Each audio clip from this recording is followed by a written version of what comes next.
जी अस्सलाम वालेकुम ख़वातीन व हज़रात। अज तुहाडी खिदमत विच पेश हुए हैं पाकिस्तान दे करंट अफेयर नूं लैके। अभी मजा आएगा ना। पाकिस्तानी अवाम नूं इंतजार रहिंदा है कदे इमशा रहमान दे टोटियां दा, हरामी हो बेटा, कदे मनाइल मलिक दे टोटियां दा। लेकिन अज जिहड़ा करंट सिचुएशन दे विच एक मसला चल रहा है वो है जी रजब भट्ट, डक्की भाई, नदीम नानीवाला ते तला रिव्यू दा। कौन है ये लोग, कहां से आते हैं?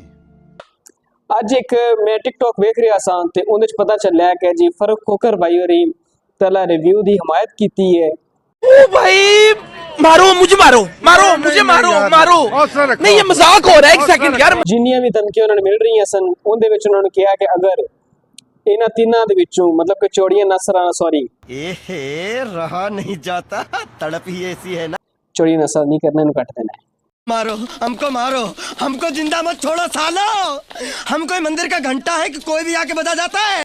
मतलब डक्की नू, रजब नू ते नानी वाले नू, इन्हां तीनां चों कोई भी इन्हू थ्रेट करदा है या धमकी दिंदा है ते मैं उन्हां नू तुन देंगा। कट्टियां नू बंद करी भाई।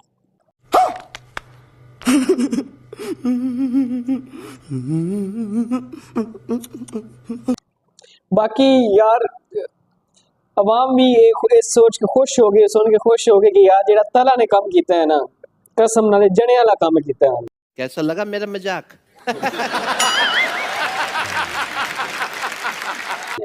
ये कोई जना ही काम कर सकता है।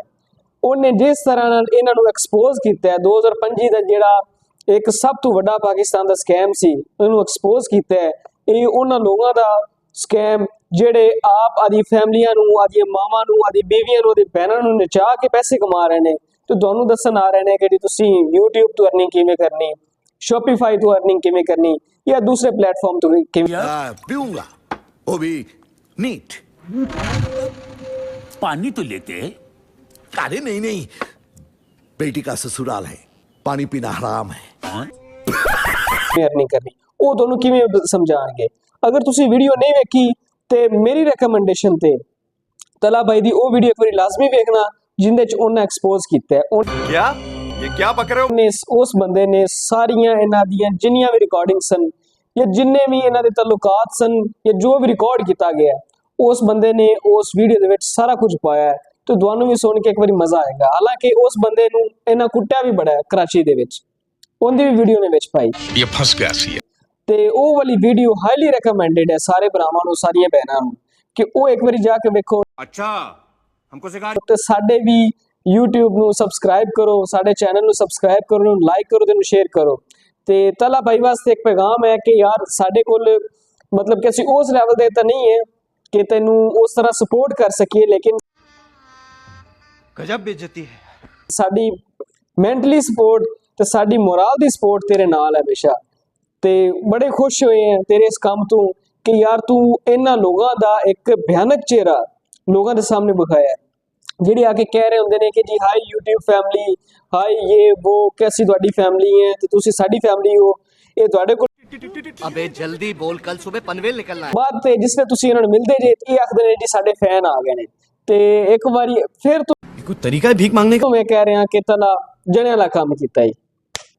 ते डक्की वो बंदा है जिस बंदे ने अभी वीडियो दे विच कहा सी कि जी मैनू बुखार सका बड़ा कहंदा है कि जी साडे नाल आ, साडा ग्रुप बना एक जिंदे विच अवाम नूं लियाइए ते उन्हां नूं आपां काम सिखाने हैं। ते ये डक्की वो बंदा है जिन्हें कहा सी कि यार मैं जो भी हो गया अवाम नूं आदा कोई कोर्स बेचांगा नहीं, मैं गरीब हूं, मैं गरीब हूं।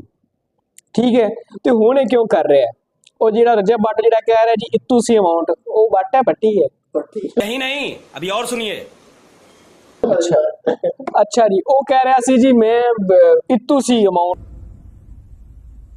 चीटिंग करता है तू। जी एक स्कूल गोइंग बच्चा भी कर सकता है।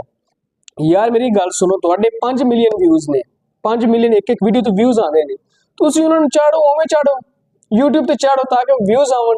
अगर तुसी अवाम दा भला ही चाहते जे, जिन्हां नूं तुसी फैंस कहंदे जे, जिन्हां दी मिन्नतां कर करके तुसी सब्सक्राइबर लैने, उठा ले रे देवा, उठा ले रे बाबा, मुझे अमीर को नहीं रे, ये दो गरीबों को। उन्होंने जिन्हां फैन कहंदे जे उन्हां वास्ते भला करो, तुसी क्यों फीस रख रहे जे? ਤੁਸੀਂ ਕਹਿ ਰਹੇ ਜੀ ਅਸੀਂ ਕਰੋੜਪਤੀ ਬਣਾ ਰਹੇ ਲੋਕਾਂ ਨੂੰ। ਤੁਸੀਂ ਆਪ ਕੀ ਜੀ ਰਜਬ ਭੱਟ ਕਹਿ ਰਿਹਾ ਸੀ ਜੀ ਮੈਂ ਕਰੋੜਪਤੀ ਹਾਂ ਤੇ ਅਸੀਂ ਵੀ ਕਰੋੜਪਤੀ ਹਾਂ। ਹੁਣ ਤੁਹਾਡੀ ਵਾਰੀ ਹੈ, ਤੁਹਾਨੂੰ ਕਰੋੜਪਤੀ ਇਹਨਾਂ ਨਹੀਂ ਬਣਾਉਣਾ, ਤੁਹਾਨੂੰ ਉਹਨਾਂ ਬਣਾਣਾ ਹੈ। बंद करो हाथ जोड़ के मैं मोदी साहब से गुजारिश करता हूँ। ਵਾਲਾ ਉਹ ਬੰਦਾ ਹੈ ਡੱਕੀ ਦਾ, ਤੁਹਾਨੂੰ ਕਹਾਣੀ ਸੁਣਾ ਦਿੱਤੀ ਹੈ ਕਿ ਡੱਕੀ ਕੀ ਸ਼ੈ ਹੈ।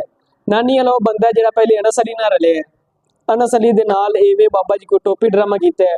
ਤੇ ਅਗਰ ਤੁਸੀਂ ਰਿਕਾਰਡਿੰਗ ਉਹਦੀ ਵੇਖੋਗੇ ਉਤਲਾ ਦੇ ਵੀਡੀਓ ਦੇ ਵਿੱਚ, ਤੁਹਾਨੂੰ ਪਤਾ ਲੱਗੇਗਾ ਕਿ ਇਹ ਕਹਿ ਰਹੇ ਨੇ ਕਿ ਜੀ ਪਾਕਿਸਤਾਨੀ ਆਵਾਮ ਤਾਂ ਹੈਗੀ ਚੂਤੀ ਹੈ, हम करें तो करें क्या, बोले तो बोले क्या। ਇਹਨਾਂ ਨੂੰ ਤਾਂ ਪਤਾ ਹੀ ਕੋਈ ਨਹੀਂ ਕਿਸੇ ਚੀਜ਼ ਦਾ। ਤੇ ਇਹ ਪਹਿਲੇ ਉਹਦੇ ਨਾਲ ਰਲ ਕੇ ਕੋਈ ਕੋਰਸ ਵੇਚਦੇ ਫਿਰੇ ਨੇ, ਮਤਲਬ ਕਰੋੜਾਂ ਦੀ ਅਰਨਿੰਗ ਕੀਤੀ। ਹੁਣ ਇਹ ਜਿਹੜਾ ਆਈਡੀਆ ਸਾਰਾ ਹੈ ਨਾ, ਇਹ ਨਦੀਮ ਨਾਨੀ ਵਾਲਾ ਦਾ ਹੀ ਆਈਡੀਆ ਹੈ ਕਿ ਕੀ ਕਰਨਾ ਹੈ, ਕਿਵੇਂ ਕਰਨਾ ਹੈ, ਆਵਾਮ ਨੂੰ ਖੁੱਦੂ ਕਿਵੇਂ ਬਣਾਉਣਾ ਹੈ। ਇਹ ਸਾਰੇ ਤਰੀਕੇਕਾਰ ਇਸ ਨਾਨੀ ਵਾਲੇ ਦੇ ਕੀਤੇ ਨੇ। ਬਾਕੀ ਰਜਬ ਭੱਟ ਦੇ ਤੁਹਾਡੇ ਸਾਰੇ ਸਾਹਮਣੇ ਹੈ, ਉਹਦੇ ਤੇ FIR ਵੀ ਹੋਈ ਸੀ ਵਿਚਾਰੇ ਤੇ, ਲੇਕਿਨ ਉਹ ਕੀ ਕਹਿੰਦੇ ਨੇ ਕਿ ਖੁਦਾ ਦੀ ਕਰਨੀ ਕੁਝ ਐਸੀ ਹੁੰਦੀ ਹੈ ਕਿ ਯਾਰ ਤੇਰੇ ਕੋਲ ਅੱਛੇ ਵਿਊਜ਼ ਆ ਰਹੇ ਨੇ, ਤੂੰ ਕਿਉਂ ਲੋਕਾਂ ਦੇ ਮਾਈਂਡਸ ਦੇ ਨਾਲ ਖੇਡ ਰਹੇ ਹੋ। हम मालूम है तेरे बाप को मत। ਤੁਹਾਡੇ ਵਾਸਤੇ ਇੱਕ ਵੀਡੀਓ ਲੈ ਕੇ ਆਏ ਸਾਂ ਪੰਜਾਬੀ ਦੇ ਵਿੱਚ ਪਾਕਿਸਤਾਨ ਦੇ ਕਰੰਟ ਅਫੇਅਰ ਤੇ। ਕਿਉਂਕਿ ਸਾਡਾ ਚੈਨਲ ਵੀ ਕੁਝ ਉਸ ਤਰ੍ਹਾਂ ਦਾ ਹੀ ਹੈ ਕਿ ਅਸੀਂ ਸੀਰੀਅਸ ਵੀਡੀਓਜ਼ ਪਾਣੇ ਆ, ਤੇ ਅੱਜ ਸੋਚਿਆ ਕਿ ਇੱਕ ਕਰੰਟ ਅਫੇਅਰ ਤੇ ਵੀਡੀਓ ਲਿਆਂਦੀ ਜਾਏ। ਤੇ ਇਨਸ਼ਾਅੱਲਾ ਇਸ ਤਰ੍ਹਾਂ ਦੀ ਅਗਰ ਤੁਸੀਂ ਵੀਡੀਓ ਲਾਈਕ ਕਰਦੇ ਜੇ ਤੇ ਤੁਹਾਡੇ ਵਾਸਤੇ ਵੀਡੀਓਜ਼ ਹੋਰ ਬਣਾਵਾਂਗੇ ਇਸ ਤਰ੍ਹਾਂ ਦੇ ਪੰਜਾਬੀ ਦੇ ਵਿੱਚ। ਅਗਰ ਤੁਸੀਂ ਉਰਦੂ ਚ ਕਹਿੰਦੇ ਜੇ ਤਾਂ ਉਰਦੂ ਚ